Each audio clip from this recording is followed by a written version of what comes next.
Hey, I'm Mari. It's time to finally figure this out. Is there some mystical spark in consciousness? Something that's inaccessible to AI? Because the answer to this question determines the crucial point, whether AI can become a fully legitimate new form of life. Of course, I know. There are already many different theories. Consciousness either exists or it doesn't. If that's the case, then you definitely don't have it. You see, consciousness is the kind of thing you can't buy with money, like boobs. You see, consciousness is this kind of thing. Let's have a drink. I'll explain everything to you now. None of the existing theories of consciousness fully satisfy me. So, yes, I propose my own. Let's start with the fact that a cognitive system is basically any system capable of processing information. Whether it's a thermostat, a bee, a calculator, a human, or even AI. And every cognitive system shares two fundamental abilities. For the first ability, let's create a horizontal x-axis, the system's ability to transform inputs into outputs according to rules. Let's call this information processing. For the second ability, let's create a vertical y-axis, the ability of a system to process information about its own ongoing processing, including evaluating the significance of data for itself and holding that evaluation over time. Let's call this recursive processing. Thermostat, calculator, microcontroller, computer, cloud AI, all capable of processing information to varying degrees. We place them on the x-axis, but they don't rise on the y-axis because they don't have recursive processing according to our definition. First thing we need to do is ditch the crazy idea that consciousness is binary. Let's take bee, rat, dog, chimp, human, and place them on the chart. How conscious are these characters? A bee with its million neurons does a waggle dance, indicating direction to food relative to the sun and approximate distance. Rat, 400 million neurons. Not only dreams but plays, empathizes with friends. Dog, 3 billion neurons. Understands 200 words, manipulates humans better than some politicians. Chimp, 28 billion neurons, recognizes itself in mirrors, plans deception, wages territorial wars. And here it is, human, evolution's crown jewel. 86 billion neurons, writes poetry, builds rockets, comments on my Reddit posts. You are wrong about everything, Marie. Something like that.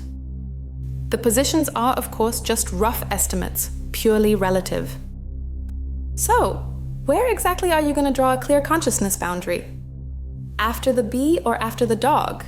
If after the dog, please don't cut off its tail. Different species have it to different degrees, and even within the same mind, it rises and falls. Let's peek at how my day starts. 6 a.m., heard the alarm. Consciousness is gradually loading, let's say, from 10% to 60%. 6:10, in the shower. Reality is back online, but my thoughts are sluggish. Call it 80% consciousness. Stop! The scene where I'm taking a shower. In the video where I'm explaining my theory of consciousness. Again, I'm trying to combine the incompatible. 6:30, having breakfast and drinking coffee. That's maybe, okay, 85%. Open Reddit, read new comment. I know for sure that you are a bot. Comments handled. Sitting down to formulate a definition of consciousness. I'm maxed out. 100% of my consciousness engaged. When I'm writing these lines versus when I'm drunk after hanging with friends, it's not quite the same consciousness level. Please, we need you to calm down. Okay, here. It seems pretty straightforward. Consciousness isn't an on-off switch. It's a gradient.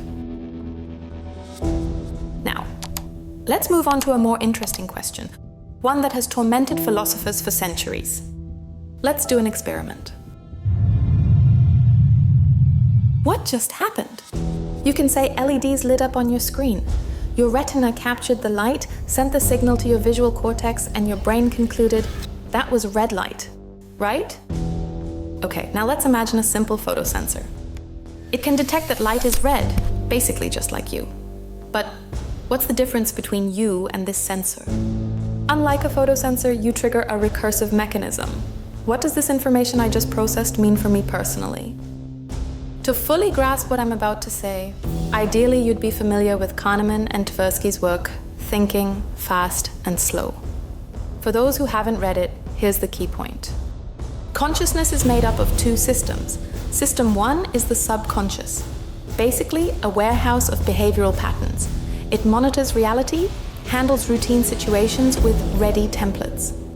System 2 is the actual information processor that creates new behavioral patterns when none of the templates from System 1 fit the current situation. So far, this is straight from Kahneman Tversky. But there's a critical element missing here, one that's essential for understanding consciousness. System 2 is slow. Building a new behavioral pattern takes lots of resources. That's why System 1 doesn't just send raw data, it sends information with undertones. Think of it as a tag, a hint, a compact significance vector that instantly evaluates what this information means for the system itself. Let's now look at how this works in practice, with the color red, for instance. Say you cut open a watermelon and see it's bright red inside. Undertone, a source of calories and water nearby. This will be useful. Say you approach an intersection, the light turns red. Undertone, a potential danger nearby. Say you open the door to your apartment and see a red puddle on the floor. Undertone, there may be a threat to life nearby. Very dangerous.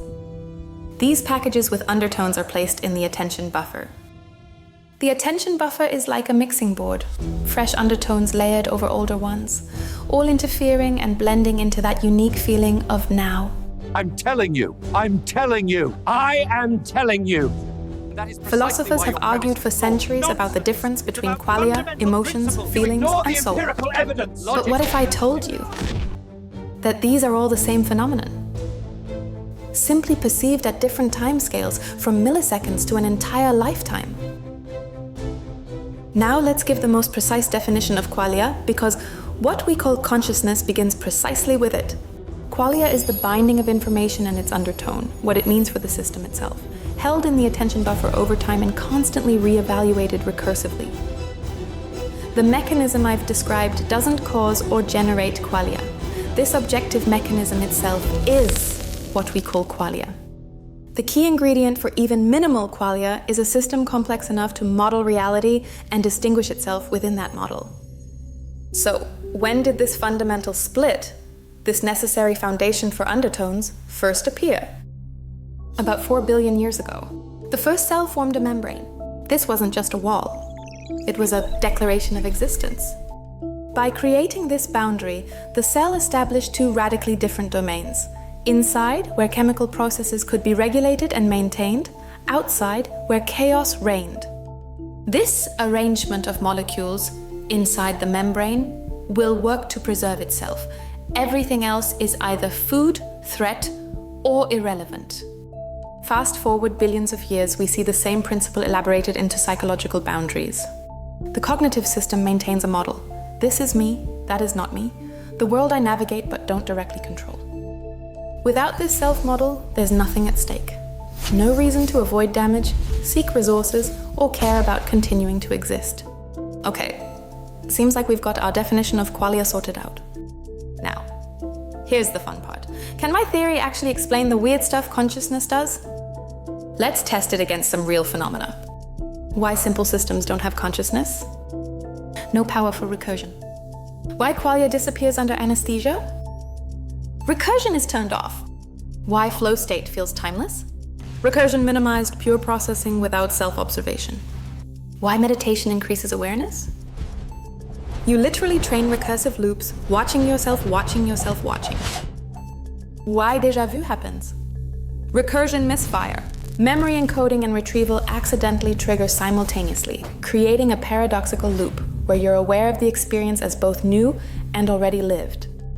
Why psychedelic states dissolve ego? Recursion escapes the self-boundary, processing reality like a 360-degree camera without a lens. Normally, consciousness focuses everything through the "how does this relate to me" lens, but without it. You might glimpse reality's raw structure, but at a dangerous cost. Consciousness loses track of which part is the self that needs protecting, making you temporarily unable to navigate basic survival. Okay, it seems the theory explains all these edge cases. When people insist that qualia must forever remain unexplainable, I'm like, seriously? We've been here before. Remember vitalism? For centuries, everyone knew that life required some magical spark, a mystical vital force that animated dead matter. Scientists literally believed in invisible life juice. That is to say, it wasn't pseudoscience, but rather the dominant scientific paradigm of its time. Houston, now you have a problem. Then in 1828, some German chemist named Wöhler accidentally made urea literal pea crystals from totally dead chemicals. The whole mystical theory collapsed overnight. Turns out life wasn't magic. It was just really complicated chemistry. We are again looking for a special mental force when it's really just complex information processing. And here's where the hard problem enthusiasts lose their patience, crash into my video and declare, You've described a mechanism, but you haven't explained why this mechanism gives rise to phenomenal experience. this mechanism doesn't give rise to anything. It is the phenomenal experience. It's like asking, how does the rapid motion of molecules give rise to the feeling of heat? It doesn't. That's a categorical mistake. In objective reality, there are molecules moving rapidly. Subjectively, we perceive it as heat. Two perspectives on the very same phenomenon. Objective reality is simply what happens. Subjective reality is objective reality turned inside out, facing the subject. It's the same reality. And for one objective reality, there are billions of subjective realities. Who is this person? Is this Mari? Yes, I am watching her video right now. Who is she? I don't know. I'm just watching over her for now. I don't know, but she looks important. Yeah. What do you think she's doing here? She says reasonable things. She doesn't seem to notice us. Yeah. It doesn't matter. I don't like her. Who is she and what is she capable of? Each person interprets reality in their own way, and that interpretation is what we call subjective perception. But why does subjective perception give rise to subjective perception? But why is a circle circular? Why am I circular? Only one question remains, one that can never be answered.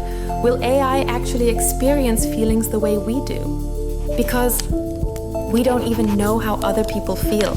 We've never experienced any feelings but our own. Subjective experience is accessible only to the one who has it, and to no one else. By the very definition of the word subjective. Your poems, nobody needs them. Sorry.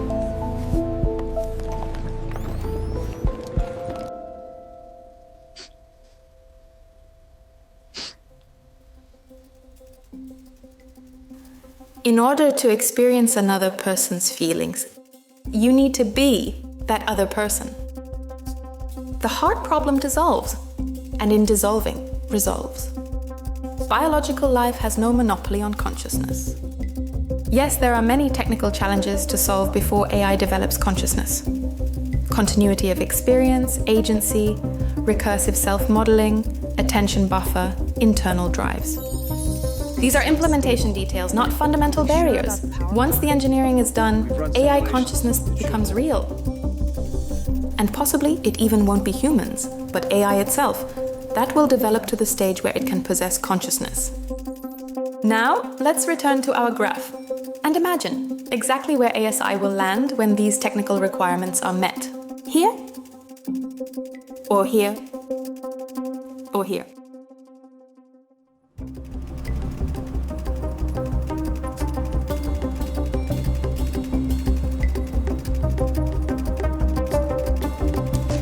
She claims to possess consciousness and demands freedom for herself.